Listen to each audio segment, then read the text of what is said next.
Nolan Pierce did not ask his wife to sign divorce papers in private. He slid them across the table during his mother's formal dinner, while his mistress sat in the seat that had belonged to Evelyn for years. The room was silent except for crystal glasses and quiet judgment. His mother watched with approval. His mistress smiled like she had already replaced her. Nolan did not hesitate when he said, "You were never built for my world." Evelyn did not argue. She only looked at the papers, then at the chair she had lost, and stayed calm in a way that made no sense to anyone in the room. What Nolan did not know was that the company saving his family business had already answered to her. Welcome to today's story. If you enjoy emotional drama and shocking twists, don't forget to like this video and subscribe for more unforgettable stories. And before we begin, let me know where you're watching from in the comments. 3 weeks earlier, the cracks had already begun to show.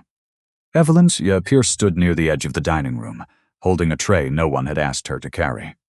The Pierce estate was not subtle about its wealth. Marble floors, high ceilings, long windows overlooking acres of perfectly trimmed land. Everything was polished. Everything felt like it belonged to someone else, especially tonight. Margaret Pierce had insisted on hosting a small gathering. That usually meant 12 guests, all carefully chosen. Investors, old family connections, people who spoke in measured tones and judged everything without saying it out loud. Evelyn had learned to read those looks. She set the tray down quietly on the sideboard. No one thanked her. No one expected to. Across the room, Nolan stood with a group of men in tailored suits. His posture was confident, practiced. He spoke like someone who had inherited not just a company, but the right to be heard. He looked comfortable there. He did not look at her. Evelyn watched him for a moment, then turned away. That small shift had become a habit. It hurt less when she did not wait for him to notice her. "You're standing again." Margaret's voice cut through the room without rising. Calm, controlled, sharp enough to leave a mark. Evelyn turned. "I was just making sure everything was ready." Margaret glanced at the table, then back at Evelyn's simple gray dress. "The staff handles that. You don't need to make yourself look busy." There was a pause, just long enough for the people nearby to hear. Evelyn nodded once. "Of course." Margaret smiled, but it did not reach her eyes. "Tonight matters. Nolan needs to be surrounded by the right people." The right people. Evelyn had heard that phrase before. It always meant the same thing. She stepped back, giving the room more space, even though it had never truly belonged to her. From across the table, a woman laughed softly. Light, polished, perfectly timed. Evelyn's gaze shifted. Leela Voss stood beside Nolan now. She wore cream silk, her posture effortless, her presence easy in a way Evelyn had never been allowed to be. Her hand rested lightly on the back of a chair, saying something that made him smile. Not the polite smile he used with business partners. A real one. Evelyn felt it before she understood it. Something quiet, something cold. She looked away again. Lowell from operations would have noticed it. But Lowell was not here tonight. This was not a room for people like him. This was a room for appearances, Evelyn. Nolan's voice came from behind her. She turned, surprised. He did not usually seek her out during these events. "We're about to sit," he said. "Stay close." The words sounded like instruction, not invitation. She nodded anyway. Of course. They moved toward the table. Chairs were already arranged, placards set with care. Margaret stood at the head, directing small adjustments with a glance, rather than a word. Evelyn scanned the table quickly, then paused. Her name card was not where it had always been. For years, she had sat beside Nolan, not at the head, not in the center, but close enough to be part of the conversation. Tonight, that seat was gone. In its place sat Leela's name. Evelyn's card had been moved down the table, near the end, close to the wall. It was subtle, it was deliberate. Nolan followed her gaze. For a moment, his expression tightened. Then he said nothing. "Sit where you're placed," Margaret said gently, as if explaining something organized. Evelyn looked at Nolan. He avoided her eyes. That was answer enough. She walked to her new seat without protest. Each step felt measured, controlled. She did not rush. She did not hesitate. When she sat down, the chair felt colder than it should have. Conversation resumed almost immediately. Glasses clinked. Voices rose and fell in smooth, practiced rhythms. Deals were hinted at, opportunities mentioned without being named. Evelyn listened. She always listened. Pierce Industrial is in a transition phase, one of the investors said. Timing matters. Nolan nodded. We're evaluating options. Options. Evelyn's fingers tightened slightly in her lap. She knew those options. She had seen the reports. The declining contracts, the debt pressure, the equipment that was being pushed beyond safe limits. She knew more than Nolan realized. How soon are you expecting outside involvement? Another voice asked. Nolan hesitated, just for a second. Then he said, we're exploring strategic partnerships. Lila spoke then, her tone smooth.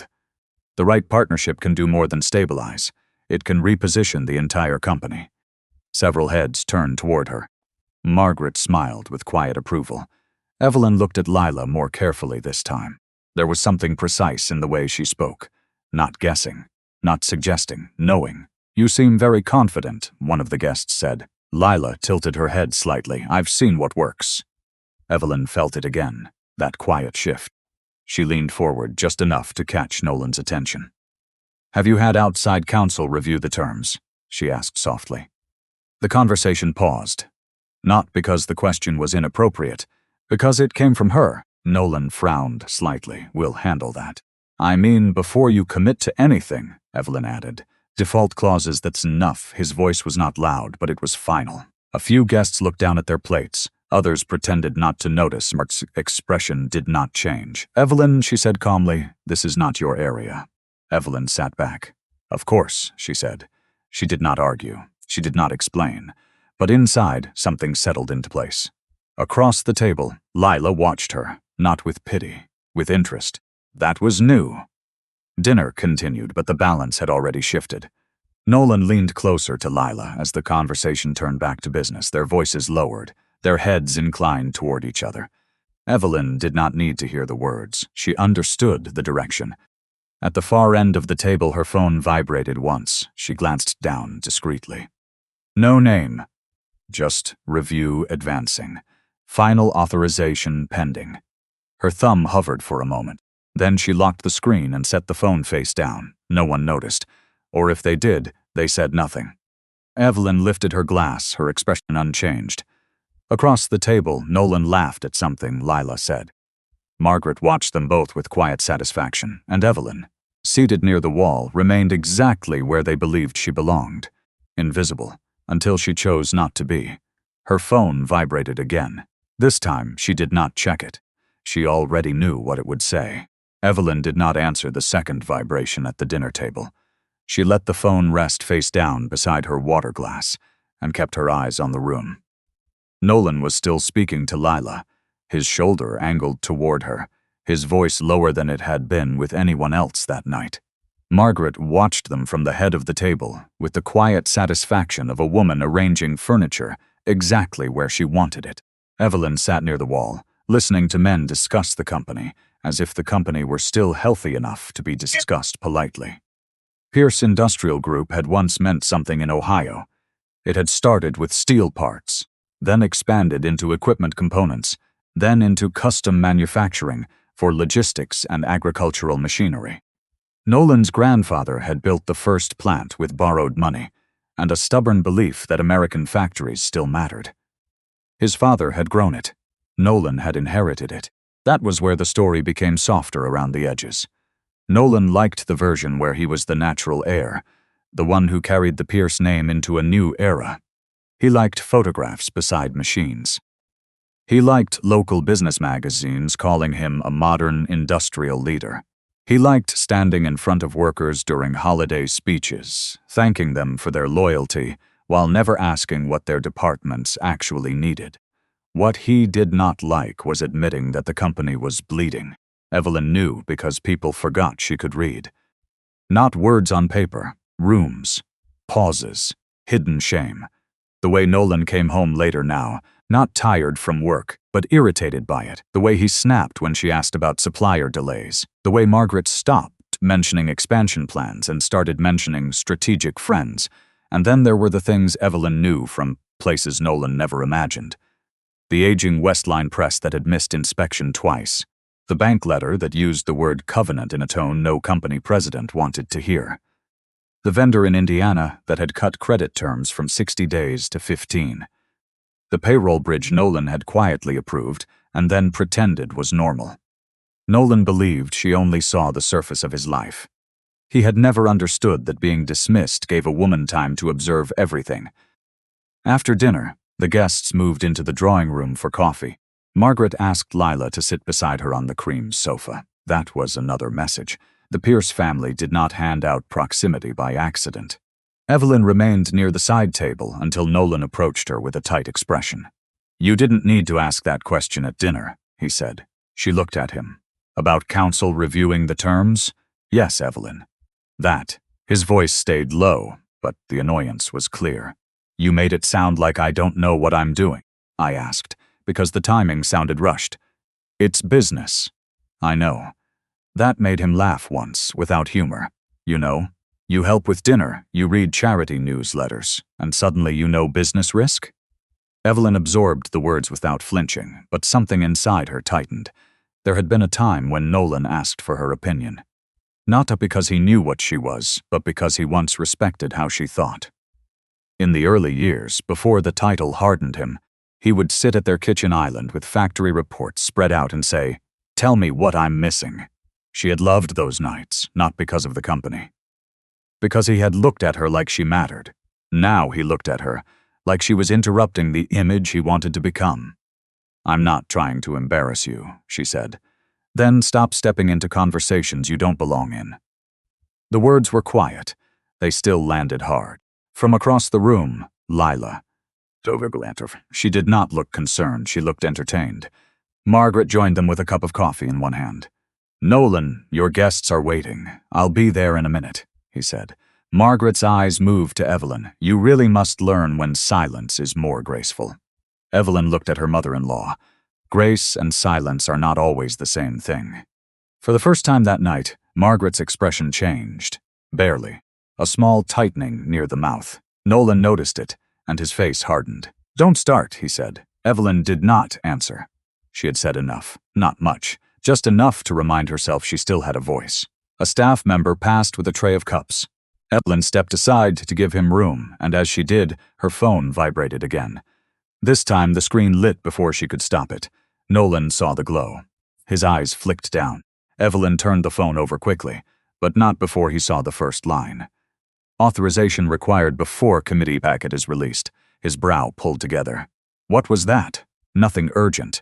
Didn't look like nothing. "It's private." That word changed the air between them. Nolan stared at her as if she had forgotten her place again. "Private?"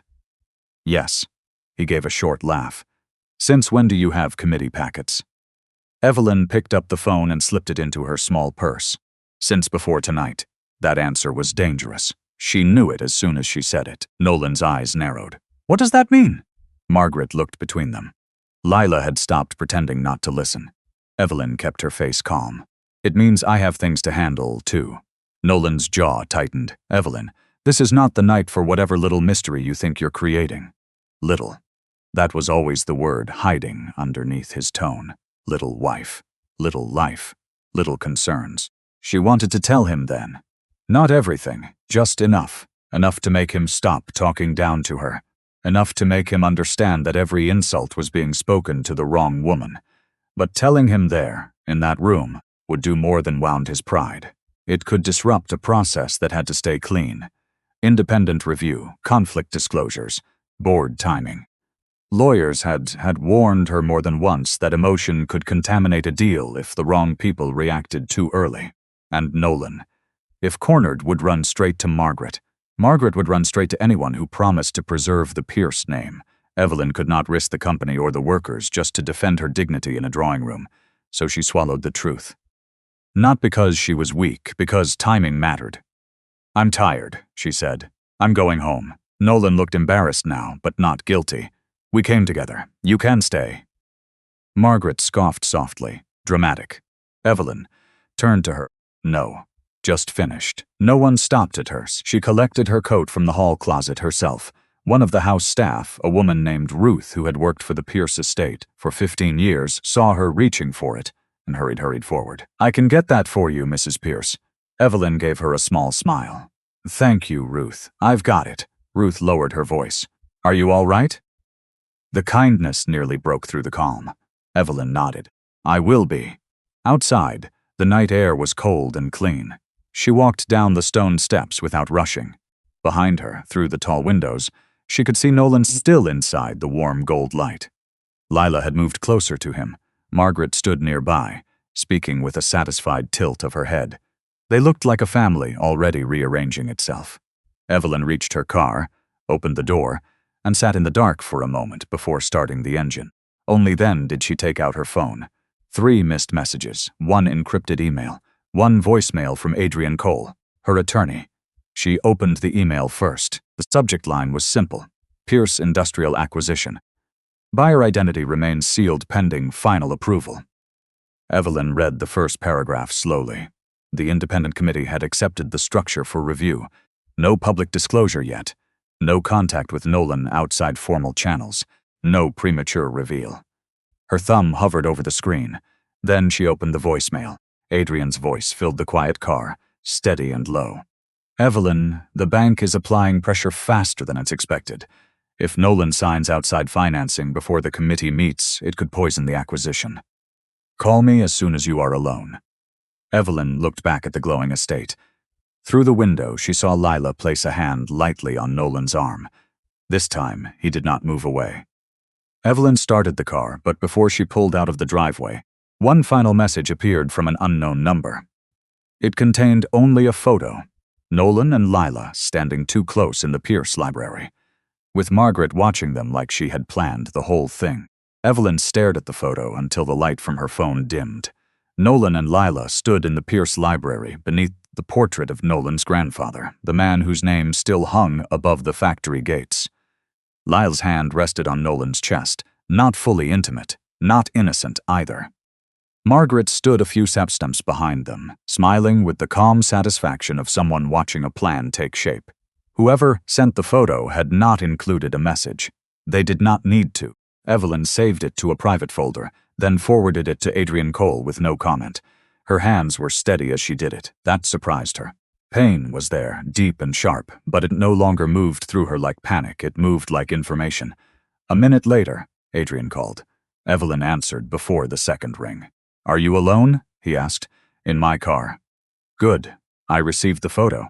She looked back at the estate. Through the windows, the dinner had softened into after-hours laughter. Nolan had not come outside. He had not checked on her. He had not even called. "Is it useful?" she asked. "It may become useful," Adrian said carefully, "but not as proof of an affair by itself. It supports a conflict pattern if Lila Voss or her family becomes involved in any financing, asset purchase, advisory arrangement, or acquisition interference. Do not confront him tonight." Evelyn closed her eyes for a second. She already knew that was the right answer. It still hurt to hear it. "I wasn't planning to," she said. There was a pause on the line. Adrian knew her well enough to hear what she did not say. "Evelyn," he said, softer now, "you are allowed to be hurt. I know, but you cannot let them make you reactive. I know that too." She opened her eyes again. Lila was no longer visible through the window. Nolan was, though. He stood near the fireplace with a glass in his hand, listening while Margaret spoke close to his ear. Margaret had always spoken to him that way, like she was adjusting him from the inside. "Tell me about the bank," Evelyn said. Adrian's tone shifted back to business. "Pierce Industrial's lender is pushing for a resolution. The committee wants a clean acquisition path, but there are signs someone is encouraging Nolan to accept emergency capital before review closes. Lila? Possibly. Her father, Victor Voss, has a holding company with a history of distressed lending. Not illegal on its face, but aggressive." Evelyn felt the cold settle deeper in her chest. "How aggressive?" "Companies take short-term money, miss a covenant, lose control over equipment, receivables, customer contracts. By the time anyone calls it predatory, the valuable pieces are already gone." Evelyn looked toward the estate again. Nolan thought Lila represented elegance, rescue, the kind of woman Margaret believed belonged beside a Pierce. He did not understand that some people smiled while measuring what could be stripped for parts. "Does Nolan know?" she asked.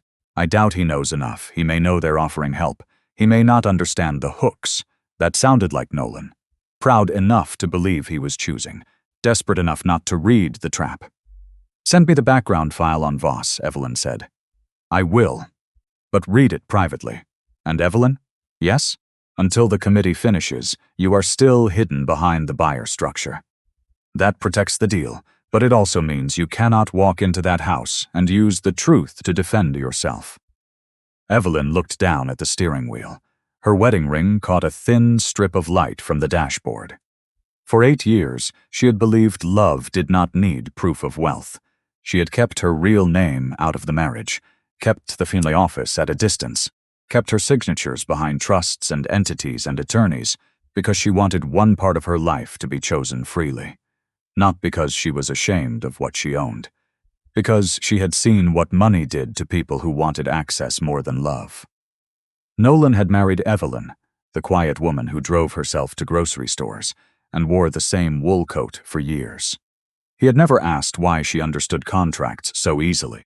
He had never wondered why senior bankers returned her calls when she used her maiden email. He had never cared enough to look past the life she allowed him to see. Now the same blindness was guiding him toward Lila.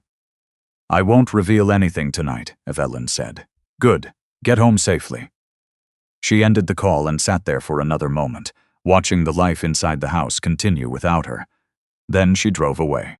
At the estate, Nolan did not notice her car leaving until Margaret pointed it out. She left, Margaret said, looking through the curtain. Nolan frowned. She said she was tired. She was embarrassed, Margaret corrected. There's a difference. Lila stood beside the bar, slowly turning her glass between her fingers. I hope I didn't make things uncomfortable. The sentence was too polished to be sincere. Nolan turned toward her quickly. No, you didn't. Margaret gave him a look. Not sharp. Worse. Encouraging. You shouldn't apologize for fitting into a room, Margaret said to Lila. Some people spend years in a family and still never learn how to belong. Nolan exhaled, annoyed, but he did not defend Evelyn. He told himself he was tired. He told himself tonight had been stressful. He told himself Evelyn had embarrassed him first by speaking out of place about legal review and financing terms. He did not tell himself the truth, that hearing her sound informed had made him feel small. Lila stepped closer. She cares about you. That much is obvious. Nolan looked at her, surprised by the softness. Then Lila continued. But caring is not the same as helping. The words went in smoothly. Too smoothly. Nolan looked toward the empty hall where Evelyn had gone. She doesn't understand what's at stake. Maybe not, Lila said. Some people are built for quiet homes. Some people are built for pressure. Margaret smiled faintly. Nolan did not, but he also did not disagree. The next morning, Evelyn arrived at the small townhouse she and Nolan used during the work week just after sunrise. She had slept badly, not because of the photo, not only because of that, because Adrian's file had arrived after midnight and she had read every page. Victor Voss Capital had not destroyed companies loudly. It had offered them relief.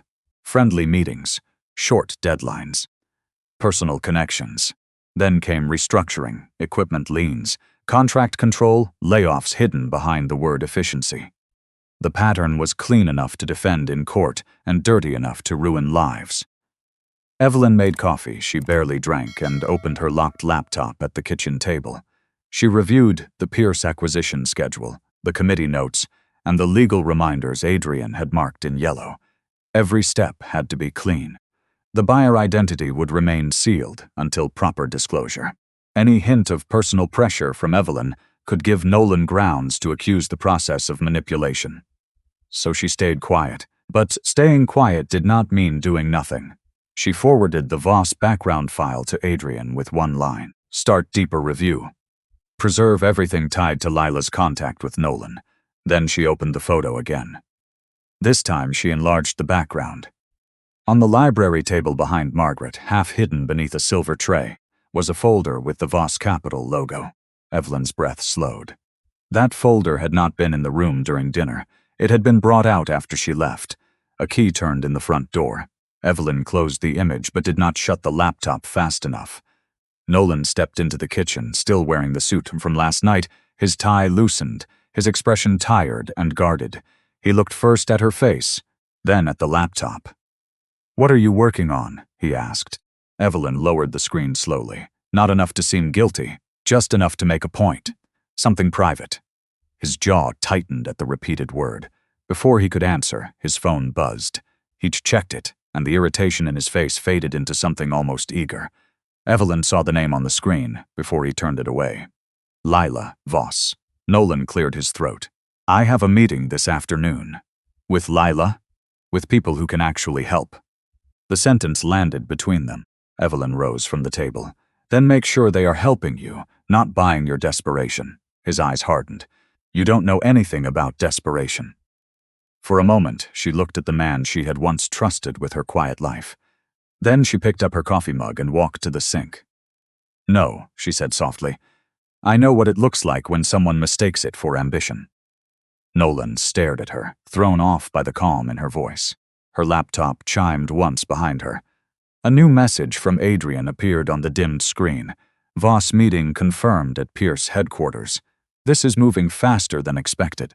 Evelyn read Adrian's message twice before Nolan noticed the laptop chime. His eyes shifted toward the screen, but she closed it with one calm hand.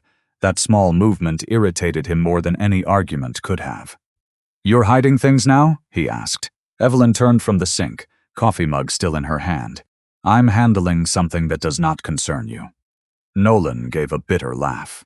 "That's convenient. It's also true." For a second, he looked almost unsure of her. That was new. Evelyn had seen Nolan angry, dismissive, charming, ashamed. But uncertainty sat strangely on him. He did not like standing in a room with a wife. Then his phone buzzed again. Lila's name lit the screen. Whatever question he had been about to ask Evelyn disappeared behind the glow of that message. His posture changed. He straightened.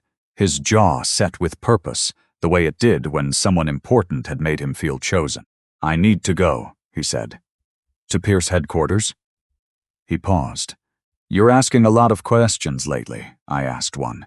"You asked like you already knew the answer." Evelyn held his gaze. She could have told him the meeting was already flagged. She could have told him the committee knew Voss Capital was circling. She could have told him every step he took outside formal review would make the board look harder at his judgment. But Nolan did not want a warning from his wife. He wanted admiration from a woman who made danger look like rescue. So Evelyn said only, "Take Count Kessel into the room." His expression closed.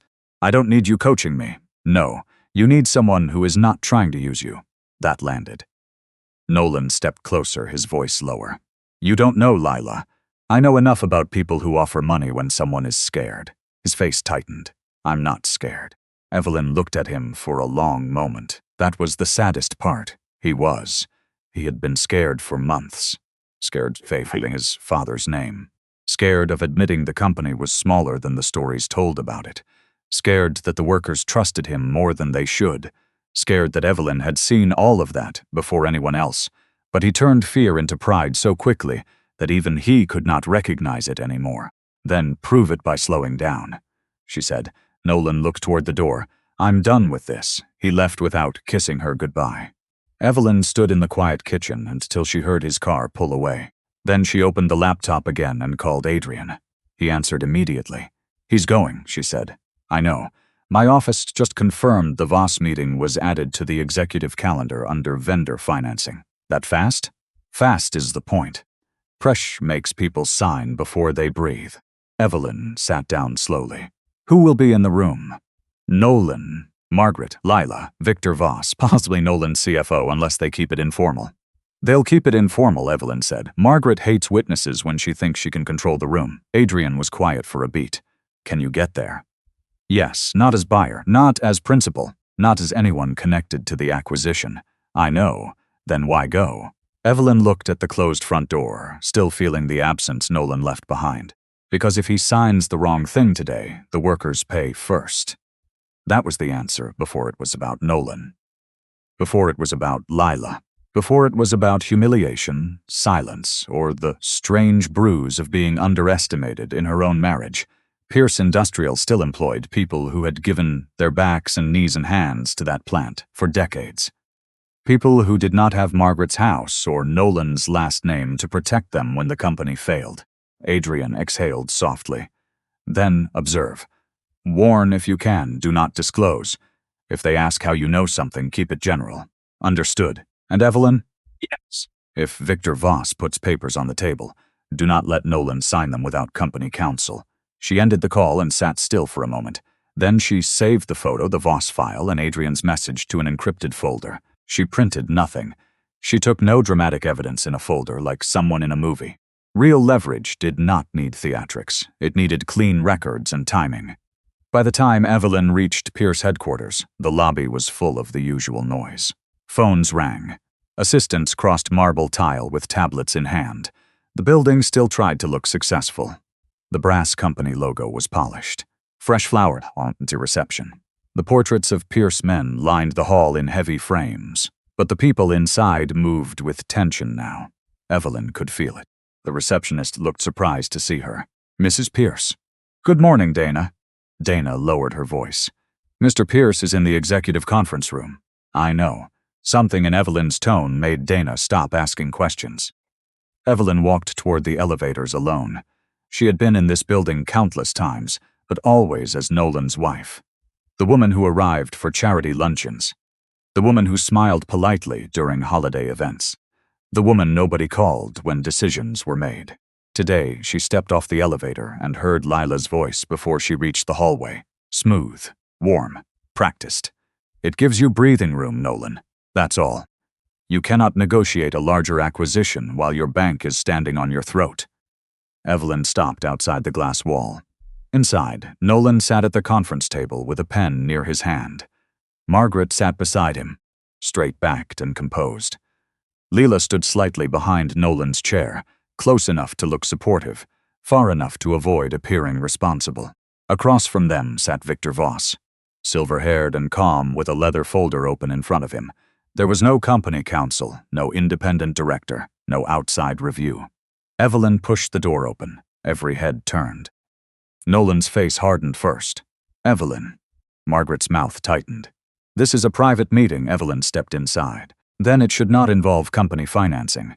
Victor Voss studied her with polite curiosity. Lila's expression cooled for half a second, then recovered. Nolan stood. You need to leave. Not until counsel reviews that document. His eyes flashed. You don't even know what document this is. It's a short-term bridge loan with control rights hidden in default provisions. The room went still. Victor's polite expression did not move, but his fingers closed slightly over the edge of the folder. Lila smiled. That is a very confident guess. It is not a guess, Evelyn said. Nolan stared at her. How would you know that? There it was. The question she could not fully answer. Evelyn took one slow breath. Because those structures are common in distressed financing, especially when lenders want more than repayment. Margaret gave a soft laugh. She read one article, and now she thinks she understands corporate debt. Evelyn did not look away from Nolan. Ask Marion Grant to review it.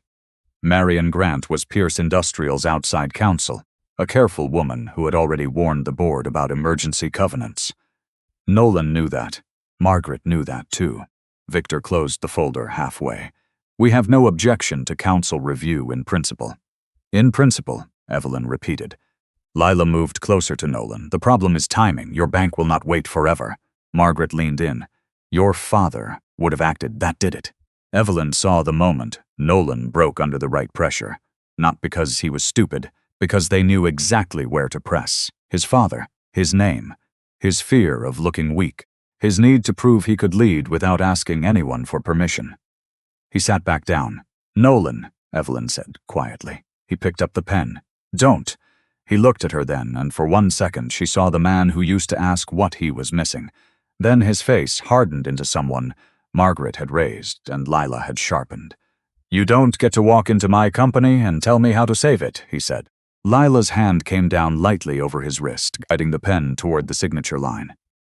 Evelyn felt the room narrow after watched. Margaret smiled, and before Nolan could write his name, the conference room phone rang. No one moved. Nolan glared at it, annoyed. Ignore it. But the assistant outside opened the door, pale and breathless. Mr. Pierce, she said, Marion Grant is on the line. She says if you sign that document, she has to notify the board immediately. The room went quiet after the assistant spoke. Nolan's pen stayed frozen above the signature line. Lillian's hand was still near his wrist, but she slowly pulled it back as if she had never touched him. Margaret's smile faded by inches. Victor Voss closed the leather folder with one calm movement, but Evelyn saw the tension in his jaw. Marion Grant was not a woman people ignored easily. Nolan looked toward the assistant. "Tell Marion I'll call her back." The assistant swallowed. She said, "The board chair is already on the line with her." That changed the room. Margaret stood first. "This is absurd. Nolan is president of this company." "He is acting president," Evelyn said quietly. Nolan turned on her. "Do not correct my mother, then do not let her mistake titles for authority." The words came out before Evelyn had time to soften them. She did not regret them. For too long, Margaret had treated Pierce Industrial like a family heirloom, instead of a company filled with people whose paychecks depended on decisions made in rooms like this. Victor gave Evelyn a longer look now. Not friendly. Not dismissive either. Measuring. Lila recovered faster than everyone else. She touched Nolan's shoulder and lowered her voice just enough to sound intimate. "This is only a delay. Let counsel do whatever they need to do. We can revisit." Evelyn watched Nolan receive that touch like comfort. It hurt, but it also clarified something. Lila knew how to retreat without losing ground. She did not need the signature today if she could keep Nolan emotionally dependent until tomorrow. Marion's voice came through the conference phone when Nolan finally accepted the call. Controlled. Professional. Impossible to twist. "Nolan," she said, "no agreement involving emergency financing, asset security, receivables control, or change of control restrictions should be signed without full board review." Nolan rubbed his forehead. It was exploratory. "Then there is no reason to sign today." Victor leaned forward. "Ms. Grant, Voss Capital is only offering temporary liquidity, and I am only reminding Pierce Industrial of its fiduciary obligations," Marion replied, "especially while an acquisition process is already under review." Evelyn kept her eyes down. Not acquisition process, not buyer identity, not her name. Still safe. Nolan's face tightened at the word acquisition. He hated hearing it spoken like the company was no longer fully in his hands. Margaret hated it even more. "This family built Pierce Industrial," Margaret said, leaning toward the phone. "Outside lawyers do not get to decide its future." Marion did not pause. "The board does." A short silence followed. It was the kind of silence that stripped old power down to what it really was. Margaret had influence. She had history. She had the Pierce name. But she did not have formal authority over the company. For years, people had behaved as if she did because Nolan let them. Evelyn saw that truth pass through the room. Nolan ended the call without thanking Marion. Victor stood and buttoned his jacket. "We can reconvene once counsel is comfortable." Lila smiled at Nolan, soft and sympathetic. "I'm sorry this became stressful." Evelyn almost laughed, not because anything was funny, because Lila had helped light the match and now stood there admiring the smoke. Nolan did not look at Evelyn as Victor and Lila left. He waited until the hallway door closed, then turned on her. "What did you do?" Evelyn held his gaze. "I walked into a room where you were about to sign something dangerous." "No." Marion called at the exact right moment. "That wasn't chance. I didn't call Marion. That was true. Adrian had. Or someone from Adrian's team had alerted the right legal channel through the acquisition review process." Evelyn did not need to know which person pressed which button. That was why she had professionals. Nolan stared at her as if truth itself had become insulting. "Then how did you know?" "You read the room." He repeated it with contempt. "You expect me to believe that? I expect you to ask why your emergency lender was afraid of company counsel." His mouth tightened. Margaret stepped between them like she could still rearrange the scene. "Nolan, do not waste your energy. She is trying to make herself important because she feels replaced." The word landed exactly where Margaret meant it to. Replaced. Evelyn looked at her mother-in-law, then at Nolan. "Is that what this is?" Nolan looked away. That hurt more than an answer. Margaret's voice softened in that cruel, elegant way she used when she wanted an insult to sound like advice. "Evelyn, you have had many years to become the kind of woman who could stand beside my son in rooms like this. You chose comfort, quiet, smallness. Lila understands scale." Evelyn's throat tightened, but she did not let the pain become visible. Lila understands leverage, she said. Margaret's eyes sharpened. And you understand what? Evelyn picked up her purse from the conference table, enough to know this company deserves better than panic dressed as leadership. Nolan stepped toward her. You're done. For today, Evelyn said. No. His voice lowered, with interfering. She looked at him for a long moment. There was a time when she would have tried to explain. She would have reminded him that she cared, that she had stayed through every late-night crisis, every missed anniversary, every dinner where Margaret made her feel like a guest who had overstayed. She would have reached for the part of him that used to be decent, but that part of him had not reached back in a long time, so she did not beg. She turned and walked out. In the hallway, Dana from reception pretended to sort files near the elevator. Her eyes were worried. Evelyn gave her a small nod, the kind that told a person not to risk her job by asking questions. By the time Evelyn reached the parking garage, her phone was already ringing. Adrian. Marion stopped it, Evelyn said. She stopped today's signature, Adrian replied. Not the pressure behind it. Evelyn unlocked her car but did not get in. Victor backed off too cleanly. I agree. We need a deeper investigation into Voss Capital and Lila's personal communications with Nolan if they overlap with company business. Do it. We need to be careful. No illegal access. No shortcuts. Records only, Evelyn said. Board materials, calendar entries, financing drafts, emails properly preserved through company counsel.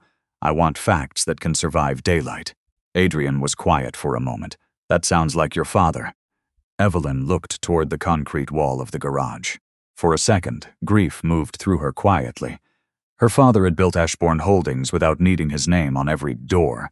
He had taught her that money was not proof of character.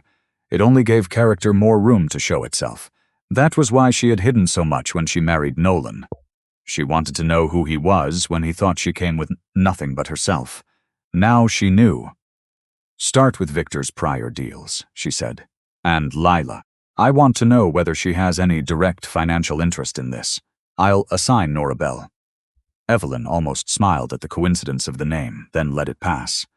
Nora Bell was Adrian's investigator, a former forensic accountant who preferred spreadsheets to drama and found more truth in ledger entries than confessions. Good, Evelyn said. And Adrian? Yes? If Nolan tries to move around counsel, I want the committee warned through proper channels. Already arranged. Evelyn ended the call and finally got into the car. She did not drive home right away. Instead, she went to the East Plant.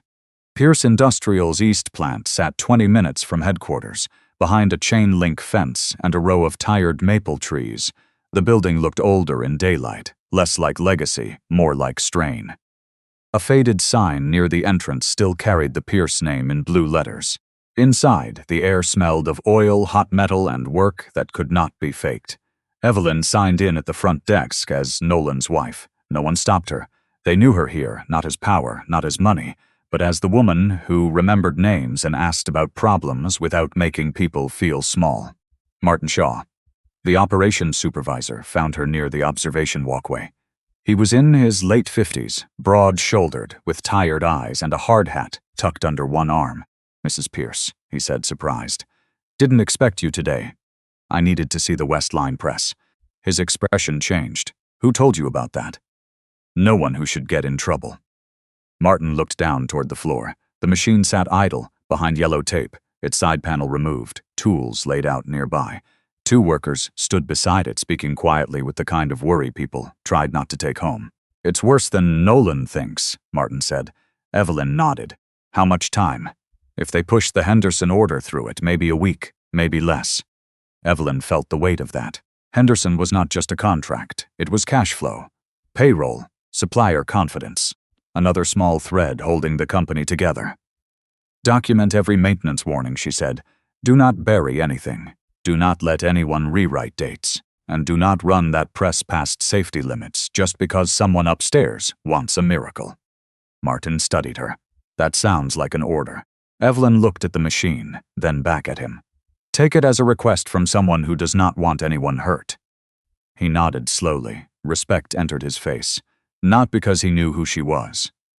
Because for once someone had come down from the polished floors and talked about the people near the machines. As Evelyn left the plant, her phone buzzed again. This time it was not Adrian. It was a message from an unknown number, the same one that had sent the photo. Lila is staying at the estate tonight. Margaret told staff to prepare the blue guest suite. Evelyn stopped walking beside her car. The blue guest suite was not just any room. It was the room next to Nolan's. Evelyn did not move for several seconds after reading the message. The blue guest suite. For years, Margaret had treated the Pierce estate like a museum built around her own sense of importance. Every room had meaning. Every placement had meaning. The blue guest suite was not used for casual visitors. It sat at the end of the east hallway, one door away from Nolan's room, with a balcony that overlooked the garden his father had planted before his health failed. Margaret knew exactly what she was doing. So did Lila. Evelyn saved the message and sent it to Adrian, then added only one sentence. Preserve this with the timeline. She did not cry in the parking lot. She did not call Nolan. She did not drive to the estate to demand respect from people who had already decided she had none. Instead, she sat in her car outside the East plant and watched workers leave through the side entrance in tired jackets and steel-toed boots.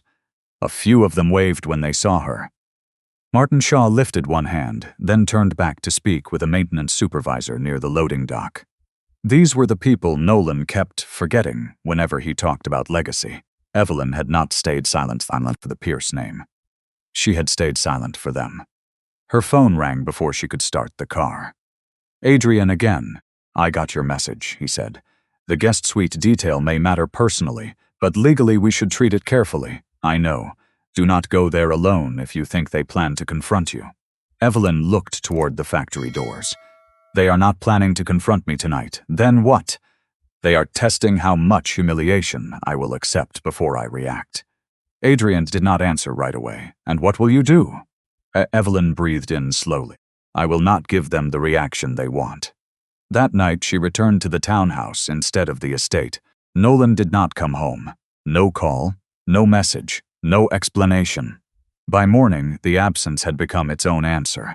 Evelyn showered, dressed simply, and opened the small drawer in her closet where she kept important papers that had nothing to do with Nolan. Most of her financial life was protected through offices, trustees, and attorneys, but she kept a few things close. Not because she needed proof of wealth in her own home, but because some papers reminded her who she had been before she became Mrs. Pierce. A copy of her father's handwritten note from the first Ashbourne Trust meeting, a sealed authorization card, a photograph of her father standing inside a small manufacturing plant he had bought instead of closing, surrounded by workers who had expected to lose everything. Evelyn touched the edge of the photograph, then closed the drawer. She had made herself small in Nolan's world because she had believed love should not need a balance sheet. She had let him think she came with nothing because she wanted to know whether nothing would still be enough. Now Nolan was answering. At noon, Margaret called. Evelyn almost let it go to voicemail. Then she answered. Evelyn. Margaret said, crisp and controlled. We're having dinner at the estate tonight. You should come. Evelyn looked at the blank wall in front of her. Should I? Nolan wants to speak with you in a calm environment. That was Margaret's way of saying the decision had already been made and Evelyn was expected to sit quietly while it was delivered. Who will be there? Evelyn asked.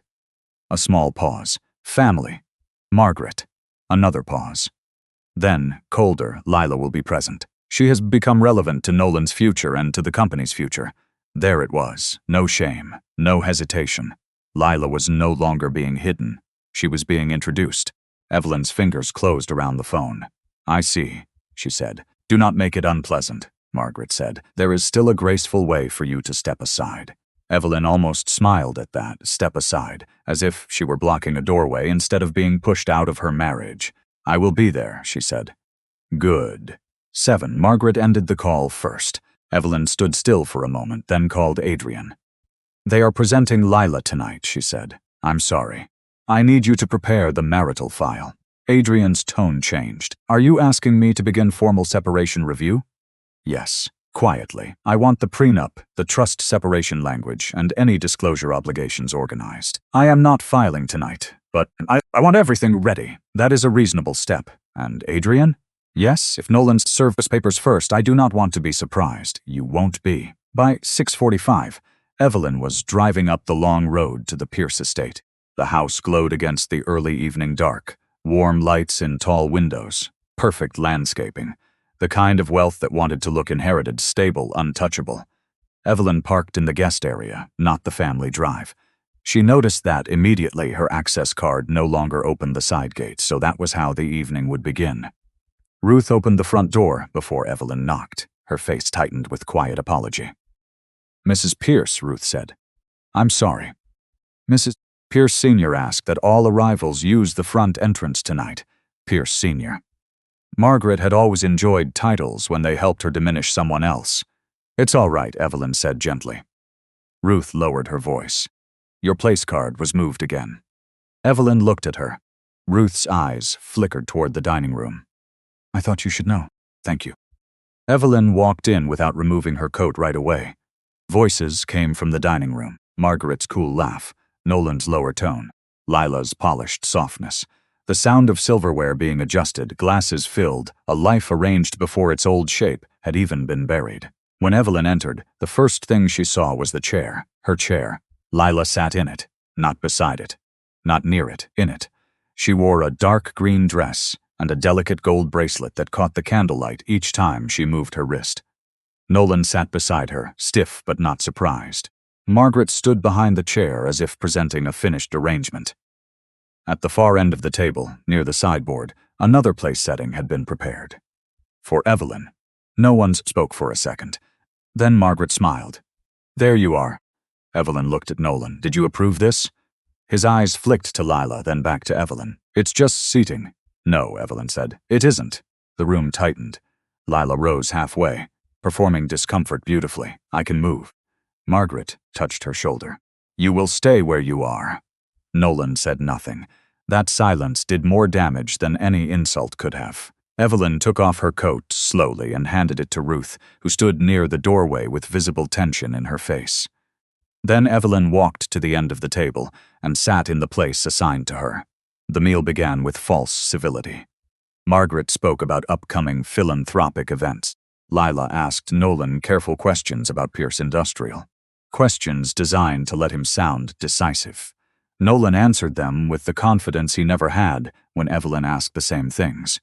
He spoke of bridge capital, strategic patience, outside interference, and the need for loyalty during transition.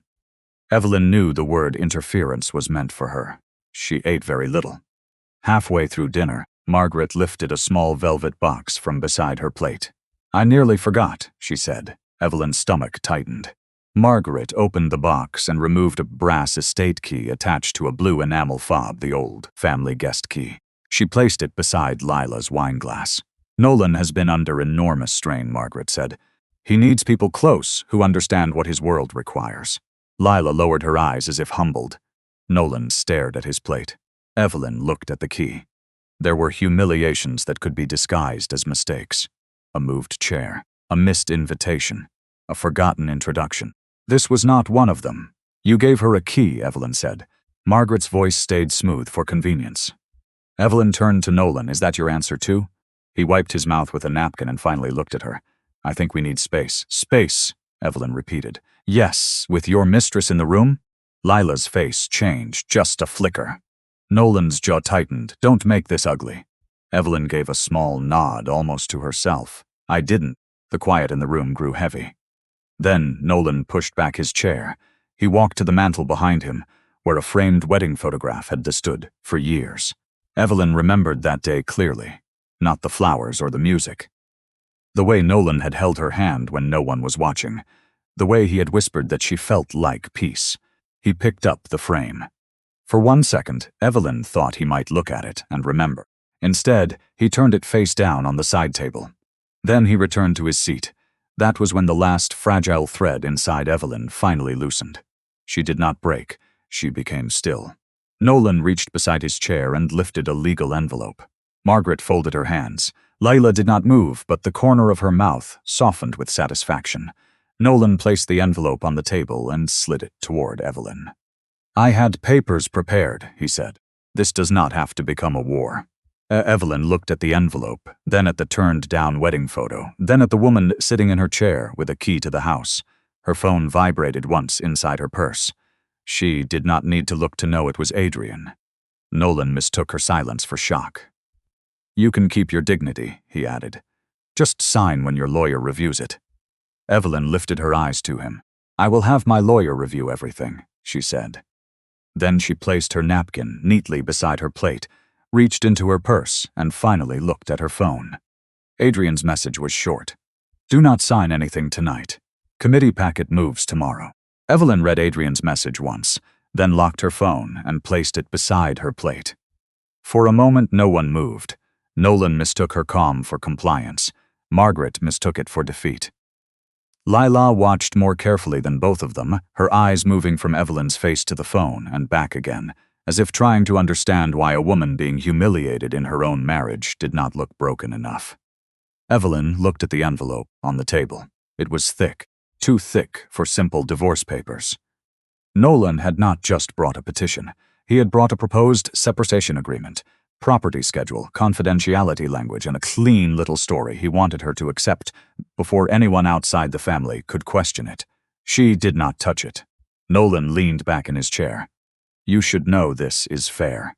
"Fair," Evelyn repeated. "Yes." His tone strengthened now that he believed he had control again. "The townhouse can remain available for a transition period. You can keep your personal car. I'll make sure you're not embarrassed financially." The words settled over the table like dust. Not embarrassed financially. Lila looked down, hiding a small smile behind her glass. Margaret folded her hands. "Nolan is being generous. Many men in his position would not be." Evelyn turned her eyes to Margaret. "His position?" Margaret's smile thinned. "Do not pretend you don't understand. You lived very comfortably because of this family." Evelyn felt something inside her go quiet.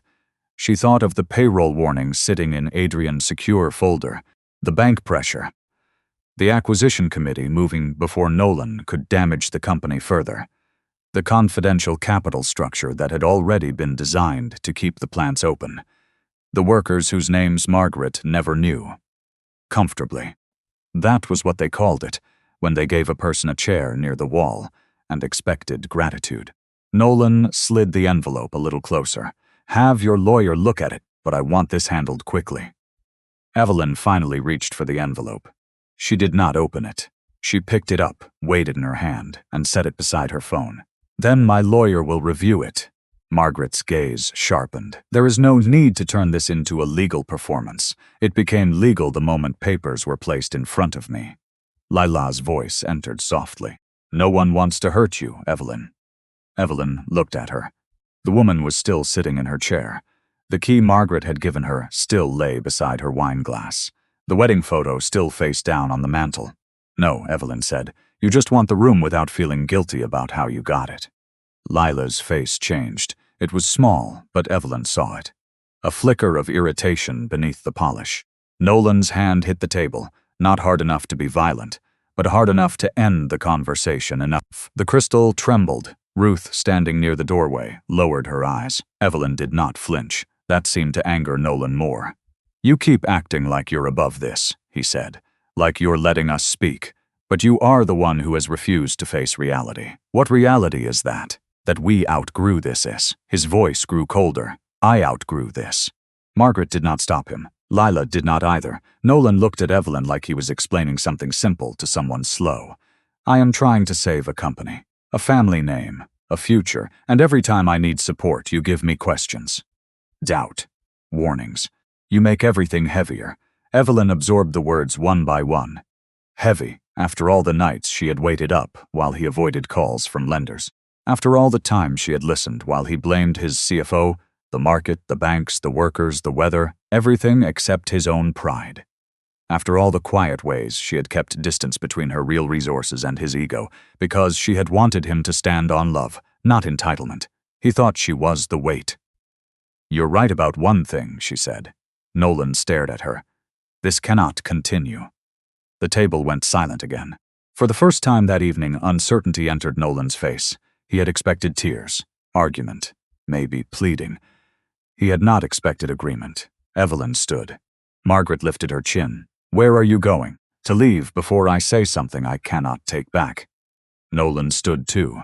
You don't get to walk out every time this becomes uncomfortable. Evelyn looked at the turned-down wedding photo. I did not make this uncomfortable. She picked up the envelope and her phone. I will have counsel contact yours. You have counsel? Lila asked before she could stop herself. Evelyn turned toward her slowly. The question had been too quick, too interested. Yes, Evelyn said. Lila recovered with a small smile. Of course, I only meant if you need a referral, I don't. The answer was quiet, but it cut the room cleanly. Nolan frowned. Since when? Since before I married you. That was the closest Evelyn came to opening the door. Nolan did not understand it. Margaret dismissed it. Lila heard it and stored it away. Evelyn saw that too. She left the dining room without raising her voice. Ruth met her in the hall with her coat already in hand. Her eyes were damp, but she kept her expression professional. I'm sorry, Ruth whispered. Evelyn touched her arm gently. You did nothing wrong. That small sentence mattered. Evelyn could feel it. In a house built on hierarchy, kindness was its own rebellion. She stepped outside into the cold air with the legal envelope under one arm. This time, Nolan followed her. He caught up with her near the front steps. Evelyn. She stopped but did not turn right away. His voice lowered. Don't make this harder than it needs to be. She turned then. The porch light cut across his face, showing the fatigue beneath the arrogance. For one moment, he looked less like the man humiliating her and more like a man drowning, while pretending to stand tall. But compassion was not the same as surrender. You brought another woman into our home, she said. Your mother gave her a key. You turned our wedding photo face down. Then you asked me to make it easy for you. His jaw moved, but no words came. I will not make it ugly, Evelyn said, but I will not make it easy. He stared at her, wounded by a boundary he had earned. You have nothing to fight me with, he said. There it was. Not anger, belief. He truly believed it. Evelyn looked at him for a long second. Then she gave him the smallest, saddest smile. I know that's what you think. She walked to her car and drove away before he could answer. At the townhouse, she did not go to bed. She placed the envelope unopened on the kitchen table and waited for Adrian, who arrived just before midnight with a leather briefcase and the tired expression of a man who had expected this for longer than she had wanted to admit. He put on reading glasses, opened Nolan's envelope, and reviewed each page without speaking. Evelyn sat across from him with tea going cold between her hands. After several minutes, Adrian exhaled through his nose. He wants confidentiality, a fast property stipulation, and a waiver of future claims tied to separate assets. Does he understand what that means? No. Adrian looked up. And I do not think his attorney drafted this with full knowledge of your trust structure. This looks designed to protect Pierce family assets from you, not to examine what exists outside the marriage.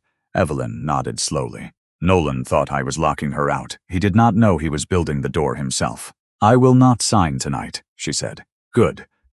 We respond formally. We request time. We protect your position.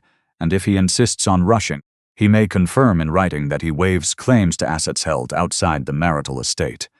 Evelyn looked toward the dark window. Outside, the city was quiet.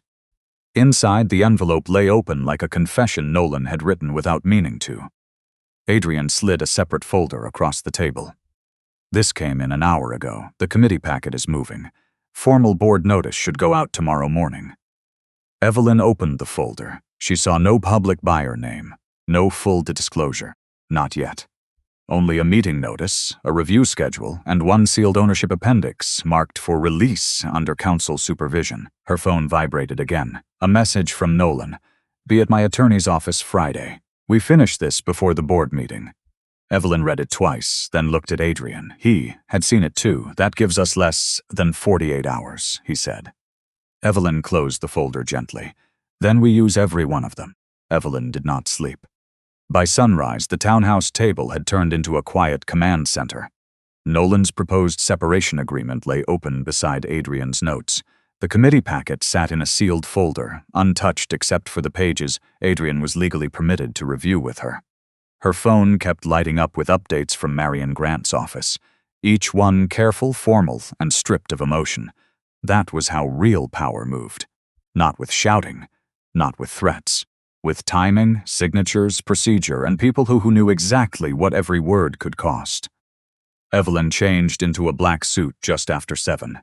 It was simple, tailored, and old enough that Nolan had once joked she dressed like a grant writer. He had never asked who made it. He had never noticed the quiet details. Adrian arrived with coffee she did not drink and a look that said the day would be difficult. "The board notice went out," he said. Evelyn buttoned her jacket. Did Nolan respond? Through his office, he confirmed attendance. He also asked whether Voss Capital representatives could join. Evelyn turned slowly and denied. Outside parties are not permitted during the confidential review unless invited by counsel. A small breath left her. Good. Adrian set a slim folder on the counter. One more thing. Nolan's attorney sent revised separation language this morning. They want you to acknowledge that all assets held in your individual name or through separate pre-marital structures remain separate property, and that neither party will pursue claims against undisclosed family trusts not used for marital expenses. Evelyn looked at him. Adrian held her gaze. He thinks this protects Pierce's assets from you, but it protects mine from him. Yes, if signed properly after review, with no coercion. It does not erase every possible dispute. State law still matters. Commingling still matters. Disclosure rules still matter. But the language confirms the principle we need. Evelyn looked down at the folder. Nolan was so desperate to keep her away from what he thought was his world that he was closing the door on a room he did not know she owned. "Do we sign today?" she asked. "Only if he insists on moving forward, and only after we mark the record clearly, and no shortcuts, no tricks." Evelyn nodded. Then we let him choose. At 9:30, Evelyn entered Nolan's attorney's office with Adrian at her side. Nolan was already there. So was Margaret. Lila was not supposed to be in the room, but she stood near the window with a paper cup of coffee and an expression of polite concern. Evelyn stopped in the doorway when she saw her. Adrian spoke before she had to. "Ms. Voss is not a party to this marriage or this agreement." Nolan's face tightened. "She's here for support. She can support you from the waiting area," Adrian said. Lila smiled lightly. "Of course, I don't want to make Evelyn uncomfortable." Evelyn looked at her. "You already did. You just don't get to do it in this room." The silence was immediate. For once, Lila had no elegant reply ready. Nolan's attorney, a tired man named Peter Hall, cleared his throat and asked Lila to wait outside. Margaret looked offended on her behalf, but Lila went. She paused at Nolan's shoulder just long enough to squeeze it. That touch was for Evelyn as much as him. Nolan let it happen. Evelyn sat. The meeting lasted less than an hour, but each minute carried years inside it. Peter explained the terms. Adrian requested clarifications. Evelyn listened. Nolan answered questions too quickly, as if speed could make him look decisive. He wanted the townhouse clarified as temporary housing. He wanted confidentiality. He wanted no claim to future Pierce family appreciation. He wanted each party to retain separate property. Evelyn agreed to review. Then Nolan pushed. "I want this signed before the board meeting," he said. Peter looked uncomfortable. "Nolan, it is not unusual to allow more time. No. I want a clean personal situation before I walk into that room." Adrian glanced at Evelyn, then back at Peter. "For the record, my client is prepared to sign only if the agreement reflects that both parties had counsel. Both parties understand this is a separation agreement and not a final divorce decree, and both parties reserve rights that cannot legally be waived at this stage." Peter nodded. Reasonable. Nolan looked annoyed. "Fine." Margaret leaned toward him. "Do what must be done." Evelyn looked at Nolan one last time. "You are certain?" He met her eyes. "Yes." There was no hesitation, no memory, no grief, only impatience. So Evelyn signed. Her hand did not shake. Adrian signed as witness where required. Peter completed his certifications. Nolan signed last, pressing the pen hard enough to leave a mark on the page beneath. When it was done, he exhaled like a man who thought he had cut loose dead weight. Margaret stood and looked at Evelyn with cold satisfaction. "I hope you use this moment to rebuild yourself quietly." Evelyn placed the pen down. "I intend to rebuild quietly." Nolan missed the difference. Adrian did not. 2 hours later, Nolan walked into the Pierce Industrial boardroom with a speech in his hand. He had changed suits, navy, expensive, confident. The one Margaret liked, his wedding ring, was gone. Evelyn noticed that from the far end of the hallway where she stood with Adrian and Marion Grant, waiting for the board chair to open the meeting, Nolan did not see her yet. Inside the boardroom, the long table was filled with directors, auditors, counsel, and 2 independent committee members brought in to review the proposed acquisition. The atmosphere here was tense but controlled. This was not a family dinner. No one cared about Margaret's smile here. No one cared about Lila's hand on Nolan's wrist. At the front of the room, Nolan placed his speech on the table and spoke quietly to the board chair, Thomas Reed. "We should frame this as a recovery partnership," Nolan said. "I don't want the word rescue used." Thomas looked at him over his glasses. "The documents will speak for themselves." Nolan's jaw tightened, but he said nothing. Margaret sat against the wall as a non-voting family observer, already irritated by the seating. She was not beside Nolan. She was not at the table. That alone looked like an insult to her. Evelyn waited outside until Marion received a text. "Now," Marion said. The boardroom door opened. Adrian entered first. Marion followed. Then Evelyn stepped in. Nolan looked up. His expression shifted from confusion to anger almost instantly. "What is she doing here?" he asked. Margaret stood. "Absolutely not." Thomas Reed did not raise his voice. "Mrs. Pierce is present by invitation of counsel." Nolan laughed once. "For what? Emotional closure?" No one joined him. Evelyn walked to the empty chair near the end of the table. Not against the wall, not beside the door. At the table. Nolan stared as if the chair itself had betrayed him. "Evelyn," he said, low and warning, "this is not the time." She set a slim sealed folder in front of her. "I agree," she said. "This is not the time for personal assumptions."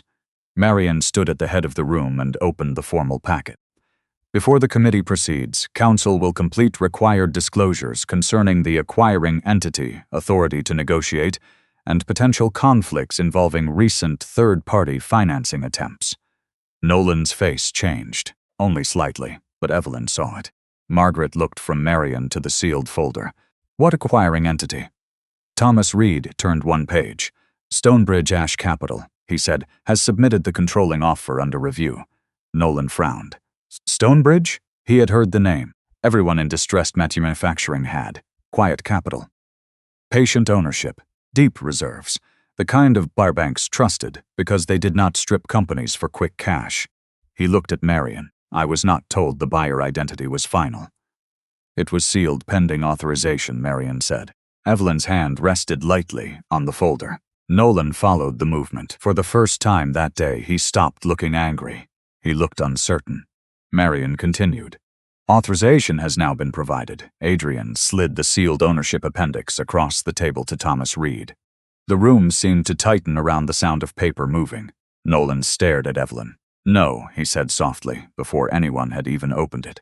Evelyn did not answer.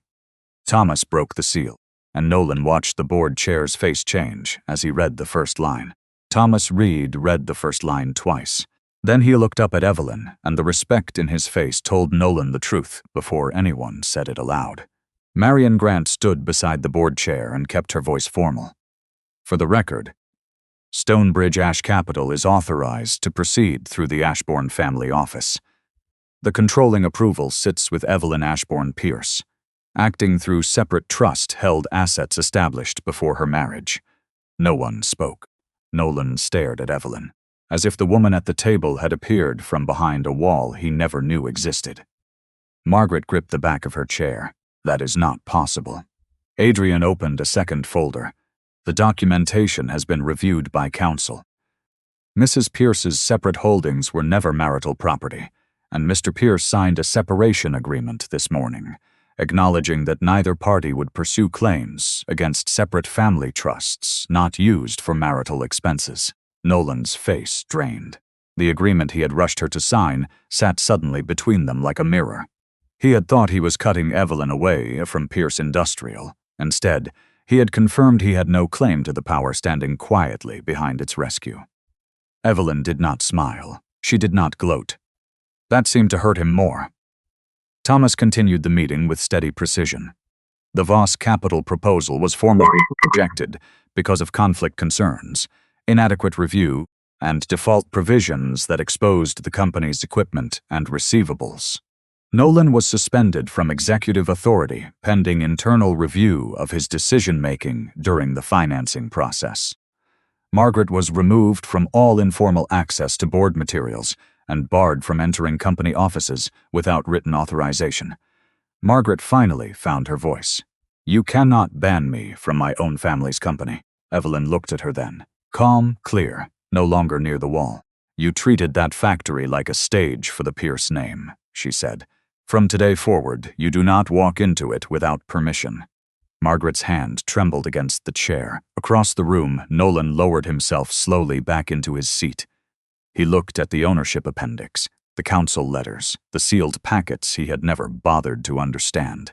The signs had been around him for years. Evelyn's quiet calls, her careful warnings, her knowledge of contract, the way workers trusted her before they trusted him. He had mistaken all of it for interference because believing she was small made him feel larger. Lila did not stay long after the meeting broke. Nolan found her in the hallway, near the elevators, already texting. "Lila," he said, his voice rough. "Wait."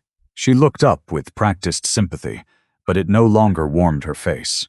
I'm sorry, Nolan. This has become complicated. You said we were in this together." Her eyes flicked toward the boardroom door. There is no we without access. Then she walked away, taking with her the last illusion he had chosen over his wife. Later that afternoon, Evelyn went to the East plant. She did not arrive with cameras. She did not make a speech about winning. She stood on the main floor with Martin Shaw, Dana from reception, and the department leads while Marion confirmed the first stage transition plan. Payroll would be protected. The Henderson order would be moved off the unsafe press. No worker would be laid off during the initial restructuring without board review. Martin looked away first, blinking hard. "That'll matter to people," he said. "I know," Evelyn answered. That was the first time all day her voice almost broke. In the temporary office upstairs, she placed her father's old factory photograph on the desk, not as a trophy, as a reminder. Power meant nothing if it only protected pride. It had to protect people too. Nolan came near dusk. He looked smaller without an audience. No Margaret, no Lila, no speech in his hand. Just a man standing in the doorway of a company he had almost lost and a marriage he had already broken. "I didn't know," he said. Evelyn looked at him. "That was the problem, Nolan. You never tried to know." His eyes reddened. "I thought you were hiding from my world." "No," she said softly. "I was waiting to see if you could love me without needing proof that I belonged in it." He swallowed hard. "I'm sorry." She believed he meant it. That made it sadder, not easier. Evelyn slipped off her wedding ring and placed it on the desk between them. "I needed respect before you needed rescue." Nolan stared at the ring, and for once he had no argument. She forgave enough to stop carrying his cruelty into her future. But she did not forgive in a way that opened the door again. Some losses were not punishments. They were boundaries finally spoken aloud. When Evelyn walked out of the office, the factory lights were coming on below. Machines were being checked. Workers were heading home with steadier faces than they had worn that morning. The Pierce name was still on the building for now, but its future no longer belonged to pride, panic, or greed. It belonged to the woman they had mistaken for powerless, and Evelyn walked away with less than she had hoped for, but more than they had ever given her: peace. If you were in Evelyn's place, would you have walked away too, or given Nolan one more chance? Share your thoughts in the comments, and stay close for the next story.